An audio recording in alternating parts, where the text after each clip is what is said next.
अबे यार तो मिलके कर रहे हो, मार रहे हो, चीटिंग है यार, नहीं खेल रहा मैं यार, मैं घर जा रहा हूँ।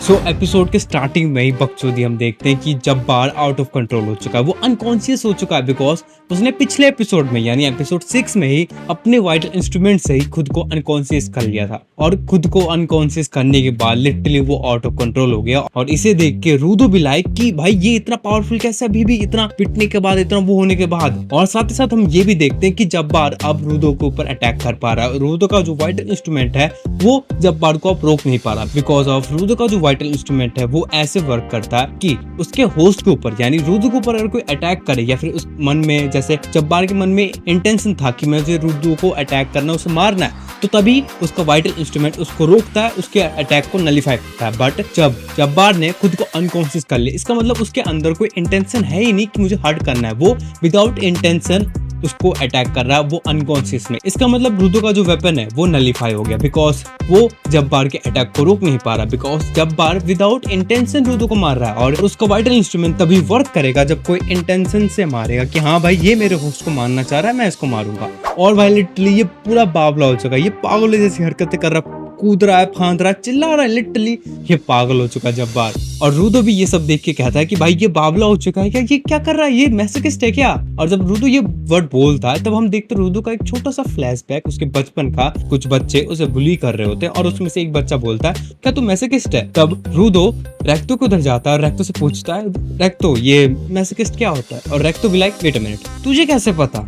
बाय द वे अगर तुमको नहीं पता मैसोकिस्ट किन्हें कहते हैं तो मैं बता दूं कि मैसोकिस्ट उन बंदों को कहते हैं एज लाइक अपना जब्बार की उसके ऊपर अटैक हो रहे हैं, उसके ऊपर अत्याचार हो रहा है, उसको मार रहे हैं बट उसको मजा आ रहा है बिकॉज उसको प्लेजर मिल रहा है। और मैसोकिस्ट उन्हीं को कहते हैं कि किसी के ऊपर अगर अटैक हो रहा है, जैसे मेरे ऊपर अभी मारपीट हो रही है बट मुझे मजा आ रहा है, मुझे प्लेजर मिल रहा है, तो उसको कहते हैं मैसोकिस्ट, यानी मुझे सेक्सुअल प्लेजर मिल रहा है उस चीज से, उस मारपीट से। और अगले सीन में हम देखते हैं जहाँ पे जब्बार लिटरली रूदो को मार ही देता बिकॉज उसकी स्पीड बढ़ चुकी है और रूदो कुछ कर ही नहीं पा रहा बिकॉज जब्बार अनकॉन्शियस है। बट तभी रूदो की बूंद बचाने वहां पे आ जाता है ज़ांग का वाइटल इंस्ट्रूमेंट, यानी ज़ांग फाइट में आ चुका है, यानी 2v1 हो चुका है ये अब और भी ज्यादा इंटरेस्टिंग।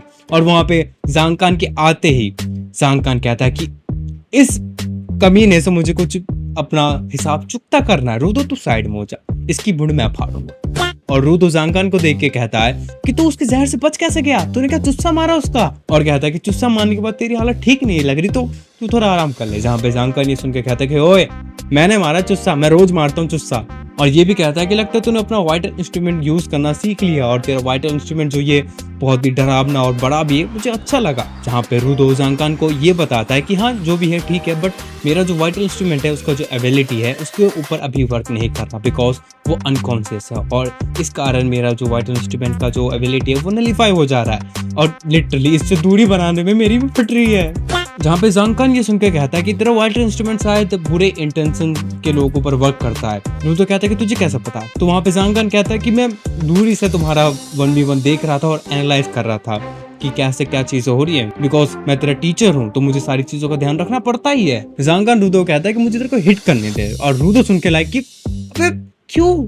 तो ज़ांग कहता है कि घबरा मत, ये बस एक टेस्ट रन है, हम देखेंगे। जहाँ पे ज़ांग अपना प्लान बताता है कि उसके कारण यानी जब्बार के कारण, उसके पॉइजन के कारण मैं सही से चल नहीं पा रहा और उसके अनकॉन्शियस होने के कारण तेरे वाइटल इंस्ट्रूमेंट भी वर्क नहीं कर रहा। तो अगर मैं तेरे ऊपर अटैक करूँ तो शायद मेरा इंटेंशन तेरे वाइटल इंस्ट्रूमेंट को एक्टिव कर दे और मुझे जहाँ पे होना है यानी जब्बार को मैं अपने वाइटल इंस्ट्रूमेंट के साथ हिट कर पाऊँ। ये ज़ांग का प्लान है। और रूदो कहता है कि अगर ये प्लान वर्क नहीं किया तो मेरी तो बूंद फट जाएगी बे। तो ज़ांग भी लाइक कि तो क्या हो गया भाई, इतना तो रिस्क लेना पड़ता ही है, बूंद ही तो है।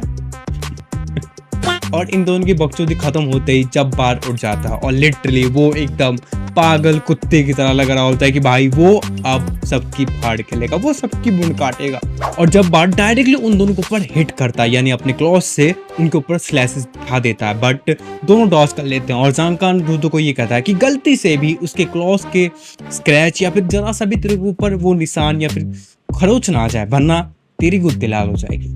और वो सुन के रूदो कहता है ठीक है चल अब स्टार्ट करते हैं बकचोदी। और अगली सीन में हम देखते हैं जैसे ही जांग खान रूदो के ऊपर अपने वाइटल इंस्ट्रूमेंट से अटैक करता है, तभी रूदो का वाइटल इंस्ट्रूमेंट एक्टिव हो जाता है और जांग खान को भी वैसे ही दूर ढकेल देता है। और हम देखते हैं जांग खान वो भी लाइक कि अबे काम कर गया, और जब्बार वो लाइक कि अबे यार तो मिलकर कर रहे हो, मार रहे हो, चीटिंग है यार, नहीं खेल रहा मैं यार, मैं घर जा रहा हूँ।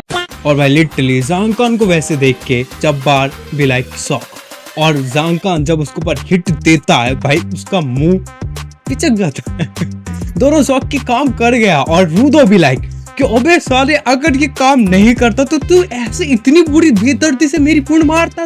और जांग खान ये भी कहता है कि कोई ना, बट इससे ये तो साबित हो गया ना। और फिर क्या, दोनों मिलके जब्बार के साथ रिंगा रिंगा रोजेस खेलने लगे कि जहाँ पे जांग खान रूदो के ऊपर अटैक करता है और रूदो को वाइटल इंस्ट्रूमेंट जांग खान को उठा के जब्बार की तरफ फेंक देता है, और जब्बार में जांग खान दे देता अपना हिट कि ये ले भाई, जब्बार की खोल के ले जा रही है यहाँ पे।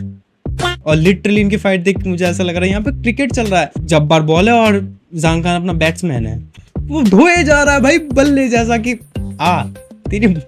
और अगले सीन में हम देखते हैं कि जब्बार की हालत टाइट हो चुकी है, वो खत्म। और वहां पे जांग खान भी कहता है कि बस मैं और नहीं कर सकता, मैं और चुस्सा नहीं मार सकता, मैं भी खत्म। रूदो को देखते हैं कि उसका जो वाइटल इंस्ट्रूमेंट है वो टूट रहा है, वो एसिस में यानी राख में बदल के टूट रहा है। और रूदो देख के कहता है कि अबे टूट क्यों रहा है। रूदो वहां पे उसे देख के थोड़ा वो हो जाता है इमोशनल कि ये टूट कैसे रहा है, रीजन क्या, और ये ग्रीस का तालिस्मान है, अगर ये टूट गया तो फिर क्या होगा। और जांग खान रूदो की तरफ देखते हुए सोचता है कि इसका वेपन टूट कैसे गया।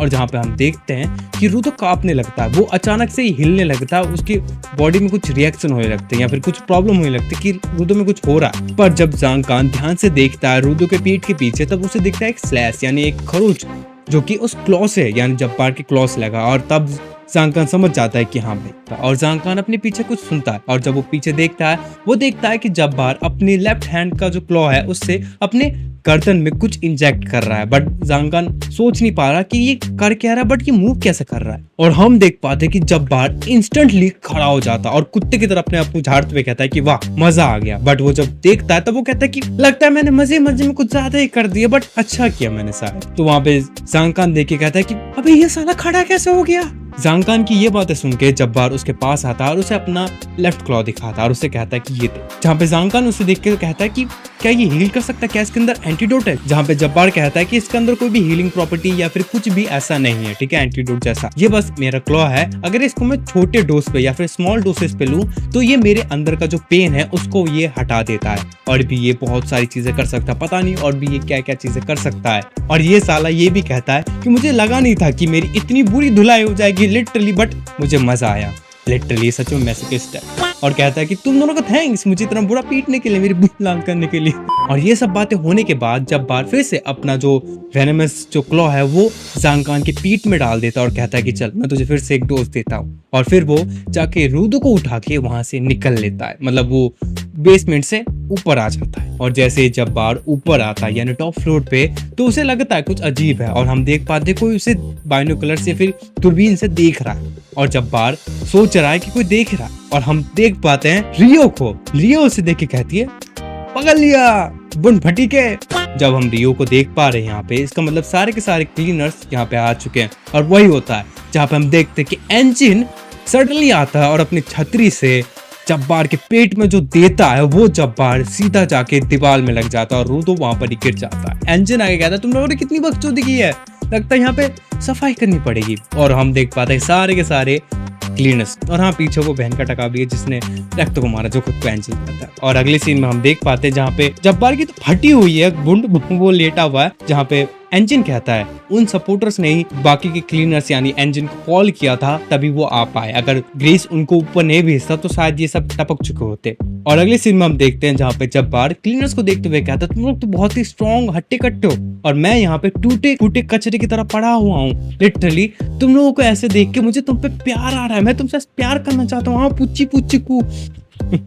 और लिटरली ये देख के ये सुन के एंजिन और जो बाकी के जो वो एंजल और जो एक और है वो लाइक कि ये चूतिया है क्या, वो कह रहा कि ये अजीब बंदा क्या। और बेचारा एंजिन रूदो की तरफ देखते हुए कहता है यार रूदो तो इतने टाइम से इस चूतिया के साथ लड़ रहा था यार, मुझे दया आ रही है तुझ पे यार। और उन्हीं के बीच मेरी रियो आके कहती है रूदो को कि सोचा था तू अच्छे हाल में है, और देख के खुशी हुई कि हाँ तू अच्छे हाल में है। और वहाँ पे साला एंजल देख के कहता है कि यार बच्चा सही से सांस नहीं ले पा रहा, तू उसकी मदद कर। और पीछे वो सांड बावला हो रहा है कि तूने मेरे पार्टी यानी मेरे टीम के बंदों को मारा, तेरी मैं बुंड फाड़ दूंगा, मैं फाड़ दूंगा। और एंजल कहता है चुप कर, बकचोदी मत करे, तू मेरी फाड़ेगा बुंड बस। और अगले सीन में हम देखते हैं जहाँ पे एंजिन पूरे पैडास लुक मार चुका है कि तुझे क्या लगता है तू हमारे साथ टकरा के यानी हमारे मेंबर्स को मार के तू भाग सकता है, तू अपनी उस चूहे की बुंड में जा सकता है? नहीं, मैं तुझे यहीं पकड़ के मारूंगा। जब्बार कहता है कि हाँ मुझे पता है कि भाग नहीं सकता, अगर तुम लोगों ने मुझे पकड़ लिया तो मुझे जेल में डाल दो। बकचोदी ये सब होती है, ठीक है। जहाँ पे जब्बार हम देखते हैं कि जब्बार वहाँ पे फाइट फिर से स्टार्ट करने की सोच, और जहाँ पे अपने क्लीनर्स भी रेडी होते हैं कि एंजिन भी लाइक कि आजा तेरी बुढ़ में ही आज मैं छतरी खोलूंगा अपनी। बट तभी जब्बार के पीछे से कि जब जब्बार अटैक या फिर जब अपने क्लॉज को बाहर निकाल चुका है कि अब मैं फाइट करूंगा, तभी उसके पीछे से एक बंदा आके उसे पकड़ लेता है, कहता है कि नहीं बकचोदी होगी, चल घर चल रहे। और एंजिन भी देख के हैरान कि पीछे से वो लड़के कहाँ से आई। और जब्बार भी उस लड़के को कहता है जो ऑब्वियसली ट्रेडर्स ग्रुप की मेंबर है, उसे कहता है कि मैं रोदो को लिए बिना नहीं जाऊंगा तो वहाँ पे। और वो कहते हैं कि नहीं बॉस ने तुझे बुलाया है और बॉस का भी टाइम हो चुका है तेरी बुंड लेने का, तो चल बुंड देना बॉस को तुझे। जहाँ पे वो मेंबर यानी ट्रेडर्स की मेंबर बेसिकली ये कहते कि अभी नहीं, यहाँ पे बकचोदी और किट मत कर। और ये भी कहते कि बॉस ने बुलाया, और बॉस मीन्स ज़ोडियल टाइकून या फिर टाइफून जो भी था वो बॉस, मतलब अपना बैडस बंदा। और ये सब सुन के जब्बार भी लाइक कि ठीक है चल घर चल रहे हैं, और बाकी सबको कहता है कि दोस्तों बाद में मिलेंगे, चलते चलते हम मेरा ही प्यार के। जहाँ पे रूदो उठ के कहता है कि नहीं अभी सब कुछ खत्म नहीं हुआ, अभी फाइट होगा और मैं तेरी गुत्ती तोड़ूंगा बहुत बुरी वाली। और जहाँ पे जब्बार कहता है कि वाह ठीक है मैं भी तुझसे मिलूंगा और दोनों एक साथ अपनी बुंड मरवाएंगे। और जब्बार रूदो से बात कर ही रहा होता है, पर जब्बार की नजर चली जाती है रूदो के ग्लव्स के ऊपर, और रूदो के ग्लव्स के ऊपर जो पैटर्न थे यानी वॉचमैन सीरीज के, उसे देख के वो कहता है कि अरे ये तो कोइंसिडेंस है, मेरे बॉस के पास भी ऐसा ही है, वाह क्या बात है, ये तो बहुत ही मजे की बात है। और वो कहता है कि जब ये बॉस सुनेंगे वो और भी हैप्पी हो जाएंगे। इसका मतलब तुम समझ रहे हो कि हाँ मतलब ज़ोडियल टाइकून को पता चल गया कि रूदो के पास वॉचमैन सीरीज के पार्ट्स है। और जब बार ये सब बोलते बोलते मैन होल में घुस के चला जाता है, यानी वो गायब हो जाता है। एक तरह से वो टेलीपोर्टेशन डिवाइस की तरह काम करता है उसका मैन होल जो है, कि वो पॉइंट टू पॉइंट कनेक्शन बना देता है, एक पॉइंट से point A to point B में कनेक्शन बना देता है, मैन होल टाइप, ठीक है। और ये सब होके वो चले जाते हैं, और अपने क्लीनर्स भी लाइक चले गए ये लोग, और मेरी रियो भी लाइक कि गायब हो गए यार। और रूदो वहां पे लेटे लेते अपने उसको हाथ को देखता कहता है सीरीज, बट कौन सी सीरीज? काचिगोता सीरीज, वॉचमैन सीरीज, बकचोदी की सीरीज। और अगले सीन में हम देखते हैं जहाँ पे सब कुछ ठंडा हो चुका है, सबको मेडिकल क्योर दी जा रही है, और वहाँ पे हम देखते हैं ज़ांग को रियो कुछ बातें बता रही है कि अबे लौड़े ऐसी चीजें मत करा कर, तू चूतिया ऐसे लड़ नहीं सकता, ये सब ज्ञान दे रही होती है। और ज़ांग चुपचाप सुन रहा। बट हम देखते ग्रीस की हालत बहुत ही ज्यादा वो है, और वहाँ पे रूदो जाता है, और रूदो जाके उसे माफी मांगता है कि मैं सही से कुछ कर नहीं पाया, मेरे कारण तेरे को इंजर्ड हो गया, और साथ ही साथ मैं तेरे तालिस्मान को, ये जो वो ताबिज था उसको मैं बचा नहीं पाया, मेरे कारण वो टूट भी गया। जहाँ पे ये सब चीजें इग्नोर करते हुए कहता है, वहाँ पे ग्रीस नॉर्मली कहता है कि हाँ वो मेरे लिए बहुत इंपॉर्टेंट थी, बट मुझे अच्छा लगा कि तू उस चीज को यूज कर पाया और वो तेरे किसी काम आ पाई। और लिटरली रूदो तूने इस बार बहुत ही अच्छा किया। और यहाँ पर ही अपना एपिसोड 7 खत्म। लिटरली इस एपिसोड में हाँ बकचोदी हुई और मजे भी आया यार, कि हाँ इस बार बकचोदी हुई बहुत ज्यादा। और लिटरली इसी एपिसोड में या फिर इस सीजन में ही आई गेस हमें एमओ देखने को मिल जाए यार। मुझे एमओ को देखना है, ठीक है मुझे एमओ को देखना, और हो सके तो अपने ज़ोडियल टाइकून को भी मुझे देखना है इस एपिसोड नहीं सॉरी